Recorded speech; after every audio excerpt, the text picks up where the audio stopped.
스가랴서 12장 1절에서부터 6절까지입니다. 신앙생활을 아무리 오래 하고 또 영적으로 아무리 건강하다 할지라도 예수 믿는 사람이 이 세상을 살아가는 것은 언제나 힘듭니다. 왜냐하면 우리의 신앙생활을 흔드는 적이 있기 때문입니다. 신자는 늘 사탄의 공격을 받습니다. 신앙생활을 힘들게 만들든지 포기하게 만들든지 그렇게 합니다. 인간을 처음 만들 때부터 이 마귀는 따라다니면서 엿봅니다. 뭐하고 있는지, 뭔 생각하고 있는지, 무슨 일을 꾸미는지, 무슨 말을 하는지 다 알고 있습니다. 그리고 문제만 생기면 개입해가지고 아담과 하와를 죄인으로 만든 것처럼 어렵도록 하는 거예요. 3절에 보면 천하만민이 그것을 치려고 모여들었다.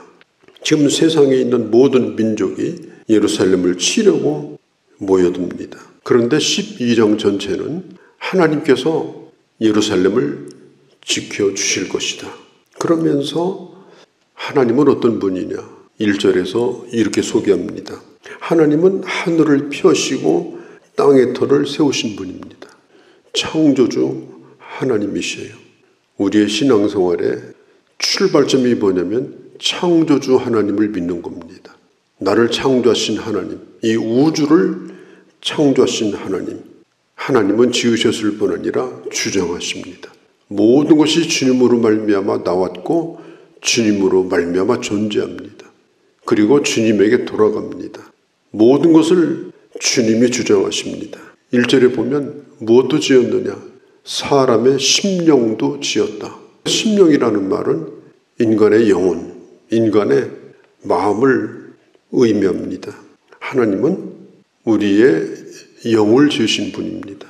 그래서 히브리서 12장 9절에 보면 하나님은 영의 아버지시다. 어떤 아버지시냐? 내 영혼의 아버지십니다. 왜냐?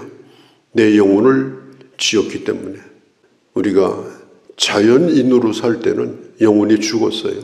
성령으로 다시 우리를 거듭나게 하시고 우리 영혼을 지어주셨어요. 뿐만 아니라 영혼을 주님은 날마다 우리를 새롭게 하심으로 우리를 지켜주시는 하나님이십니다. 인간은 세상의 모든 피조물 가운데 끝판입니다.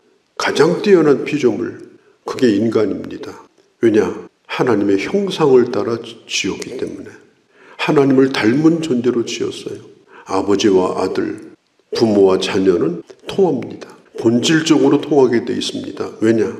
닮았기 때문에. 피가 흐르기 때문에. 사람이 강아지하고 아무리 가까워도 그건 그냥 내가 기르는 짐승일 뿐입니다. 하나님과 우리와의 관계는 그런 관계가 아니에요. 하나님은 우리를 지으신 분이고 내 영혼을 살아나게 하신 분이고 나는 하나님을 닮은 존재고, 그래서 본질적으로 우리는 하나님을 생각하게 되어 있고 하나님을 예배하게 되어 있고 하나님과 교제를 나눠야 행복하게 되어 있습니다. 하나님을 떠나서 인간은 만족하지 않습니다. 하나님을 사랑하고 하나님과 바른 관계를 가질 때만 인간은 행복합니다. 하나님을 사랑하고 하나님과 바른 관계를 가질 때만 인간은 행복합니다. 만족합니다. 열복음 3장에 보면 하나님께서 인간의 영혼을 거듭나게 하셨습니다. 시편 51편 10절에 보면 시인은 말합니다. 하나님, 우리 안에 정한 마음을 창조하여 주옵소서. 우리는 우리 마음을 지키지 못합니다. 하나님께서 날마다 우리 마음을 새롭게 하셔서 하나님의 사람으로 살 수 있게 해달라고 심령의 창조자이신 하나님 앞에 우리는 구해야 하는 것입니다. 1절에서 9절까지를 쭉 읽어보면 내가 라는 말이 반복되어서 나옵니다. 예루살렘을 지키시는 하나님께서 내가 직접 지켜주겠다라고 약속합니다. 하나님의 지은 존재이기 때문에. 이사야서 43장 1절 이후에 보면 이렇게 말하죠. 내가 너를 창조하였다. 내가 너를 구속하였다. 내가 너를 지명하여 불렀다. 네가 불 가운데 지날 때도 물 가운데 지날 때도 내가 너를 보호하여 줄 거다. 왜 그래요? 주님이 나를 창조하셨기 때문에. 주님이 나를 지으셨기 때문에. 그래서 우리가 언제나 잊지 말 것은 주님, 나는 하나님이 지으신 존재입니다. 내 스스로 존재하는 자가 아닙니다. 주님과 깊이 연결되어 있는 자입니다. 그래서 하나님과 바른 관계 속에서 일체감을 가지고 살아갈 때 가장 안전하고 가장 행복한 것입니다. 예수 믿는다고 하면서 내가 내 인생의 주인이 되어서 내 멋대로 살아가는 사람은 결코 만족하지도 행복하지도 않습니다. 2절에 지금 예루살렘을 찌르고 고통스럽게 하는 나라들을 하나님이 이렇게 하셨습니다. 취하게 만들고 비틀거리게 만들 것이다. 마치 마약에 취한 것처럼, 술에 취한 것처럼 싸울 능력을 가져가 버리고 무기력하게 만들 것이다. 성경시대 당시에 그때는 무슨 운동 경기가 있는 것도 아니고 무슨 헬스클럽이 있는 것도 아니고 그때 사람들이 즐겨하는 게임이 뭐냐? 무거운 것 들기입니다. 그래서 큰 돌멩이를 앞에다 놓고 그걸 누가 오래 들고 있냐? 이런 힘자랑을 하는 경기가 있었다고 그래요. 그런데 어떤 사람은 자기 힘에 비해서 너무 지나친 걸 들어가지고 그걸 놓쳐서 발등을 다 찍어버리는 이런 일이 있었다고 합니다. 지금 이스라엘 주변에 있는 나라들이 이스라엘을, 예루살렘을 먹으려고 지금 들었는데 성경은 말합니다. 그들이 오히려 발등을 찍게 될 것이다. 3절에 크게 상하게 할 것이다. 4절에 여호와가 말하노라. 이 말은 여호와가 말한다. 이 말은 이것은 매우 중요하다는 말입니다. 이것을 기억하라는 말입니다. 그 내용이 뭐냐? 그날에 내가 모든 말을 다 놀라게 하고 그 말을 탄 자들을 쳐서 미치게 하되 유다 족속은 내가 돌보고 그리고 유다를 치려고 하는 자들은 전부 눈이 멀게 할 것이다. 여기서 말하는 유다 족속이 뭐냐? 하나님의 백성들의 공동체입니다. 하나님의 교회입니다. 많은 군대가 왔는데 그들이 다 미쳐서 허둥대면서 다 돌아가게 될 것이다. 5절에 유다의 우두머리, 즉 유다 지도자들이 말하기를 이렇게 자신들이 승리하게 된 것은 자신들이 탁월해서 그런 것이 아니다. 하나님이 우리를 이기게 하셨다. 그래서 하나님께 영광을 돌린다. 여호와께로 말미암아 되어진 일이다. 겸손하게 이렇게 고백을 합니다. 우리도 마찬가지입니다. 우리가 최선을 다해야 되죠. 힘을 다해야 되죠. 풀로 해야 됩니다. 그러나 결론에 가서는 하나님께 영광을 돌립니다. 이스라엘을 해치려고 하는 자들이 당하는 일들에 대해서 6절에 보면 마치 산불이 난 것처럼 수목에 불이 붙어서 저 마른 숲에다가 횃불을 갖다 집어던진 것처럼 그렇게 타오르게 할 것이다. 7절에 여호와가 먼저 이렇게 말합니다. 여호와가 먼저 우선 그렇게 하겠다는 겁니다. 뭘 하느냐?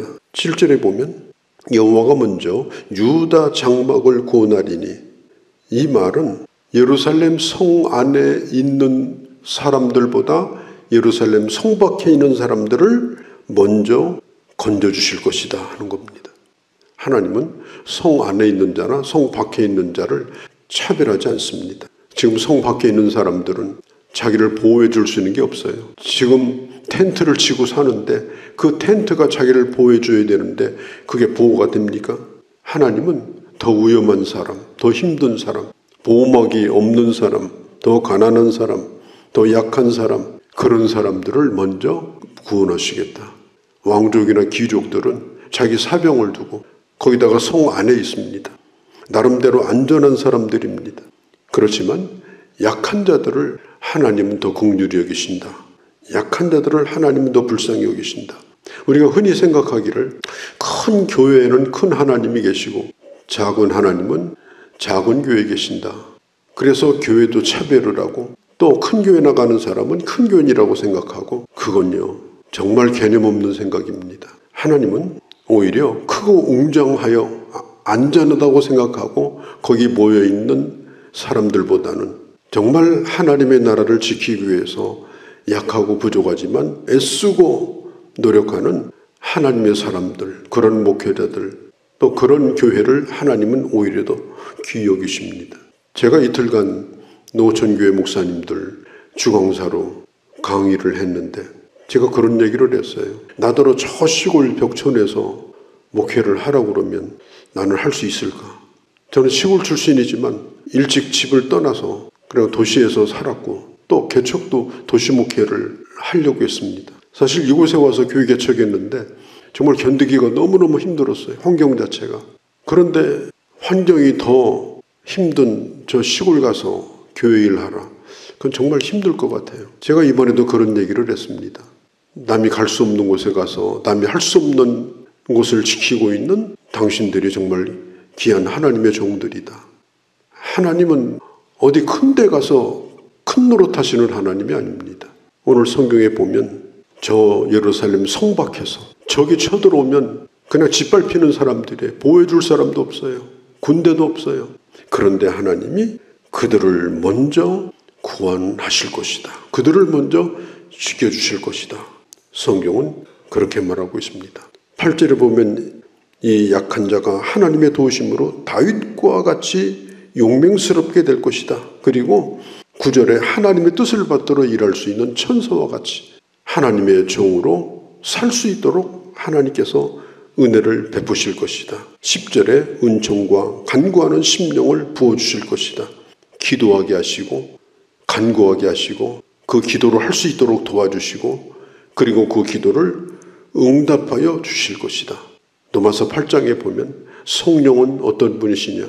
우리 기도를 도우시는 분이라고 했습니다. 내가 뭘 구하는지도 몰라요. 기도해야 되니까 기도하는 겁니다. 숨 쉬듯이. 우리가 숨 쉬면서 숨을 내가 왜 쉬어야 되나 이런 사람 없잖아요. 이것은 내가 살아있는 증거입니다. 그러면 숨을 쉬도록 하시는 분이 누구예요? 하나님이 나를 숨쉬게 하듯 성령께서는 우리의 기도를 도우시는 겁니다. 그래서 우리로 하여금 기도하게 하시고 기도줄을 잡게 하시고 기도가 되게 하시고 그리고 그 기도를 응답해 주시고 은총을 베푸시고 간구하게 하심으로 하나님의 뜻을 이루신다라고 하는 것입니다. 11절에서 14절에 보면 이 따로라는 말이 반복해서 나와요. 따로. 하나님은요, 따로 은혜를 베푸시는 분이에요. 물론 단체로 결심도 하고 단체로 은혜 받기도 하고 또 단체로 예배를 드립니다. 그러나 결코 단체로 하나님 앞에 나와서 문제가 해결되지 않습니다. 문제 해결은 각각 상황이 다르니까 구체적으로 하나님께 말씀을 드려야 됩니다. 그냥 대충 회개합니다. 이게 아닙니다. 11절에 보면 그날에 예루살렘에 큰 애통이 있으리라. 이 공동체가 애통하기도 합니다. 그러나 한 사람 한 사람이 애통해야 됩니다. 나는 하나님 앞에 1대1로 내 영혼의 깊은 탄식으로 주님 앞에 나와서 눈물을 흘려본 적이 언제 있는가? 여러분 스스로가 점검해 봐야 돼요. 나는 정말 하나님과 1대1 관계 속에서 내 자신의 영혼의 모습을 보면서 안타까워서 하나님의 일을 하면서 통곡하며 눈물을 뿌린 때가 언제인가? 그래서 따로라는 말이 반복해서 나오는 거예요. 스가랴서 12장은 매우 중요합니다. 예루살렘의 회복, 또 예루살렘 성 밖에 있는 자들을 회복시키시는 이 하나님의 은혜, 이것은 바로 오늘을 살고 있는 우리들을 도우시는 하나님의 약속이기도 합니다. 우리가 조건이 도우시는 하나님이십니다. 기도로 더 가까이 나가고 약할지라도 주님으로 말미암아 능히 강하고 감당케 하시는 그런 하나님의 은혜를 누리는 귀한 주의 자녀들이 되어주시기를 바랍니다. 걸어가신 우리 아버지, 우리 주님은 결코 누구를 차별하거나 누가 어디 있다고 해서 특별히 대우하는 주님이 아니고 또한 우리들도 내가 어디 있다 해서 대단한 것도 아니며 누구보다 조건이 나쁘다고 해서 못한 것도 아니고 주님의 동일한 사랑을 받고 살아가는 자임을 다시 한번 저희들 확인합니다. 아버지 주님이 함께 하심을 믿고 믿음으로 이기는 길, 형통하는 길을 걸어가는 귀한 저희들이 되도록 저희들을 인도하여 주시옵소서. 우리 주 예수님의 이름으로 기도하옵나이다. 아멘.